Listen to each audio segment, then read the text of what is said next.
Indian ആത്മീയ മീമാംസകളിലെ ചില ന്യായങ്ങളുണ്ട്. ന്യായം എന്ന് വെച്ചാൽ മെത്തേഡ്, രീതികൾ. ഇപ്പോൾ ദൈവത്തെ കണ്ടെത്താൻ വേണ്ടി മനുഷ്യൻ ഉപയോഗിച്ചു വരുന്ന രീതികൾ. ഇപ്പോൾ അതിനൊരു ഒരു രീതിയാണ് മർക്കടൻ ന്യായം.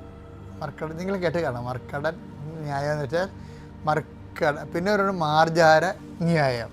നമ്മൾ ദൈവത്തിൻ്റെ ആത്മീയത വളരുന്നതിന് രണ്ട് ന്യായങ്ങൾ ഉപയോഗിക്കാം. കുരങ്ങിനെ പോലെ നമ്മൾ ദൈവത്തെ പിടിവിടാതെ വിശുദ്ധിയോടെ പരസ്യ പ്രവർത്തനങ്ങളോടെ ദൈവത്തിൽ അള്ളിപ്പിടിച്ചിരിക്കും. ദൈവം നമ്മളെ ഉയർത്തിക്കൊണ്ടുവരും.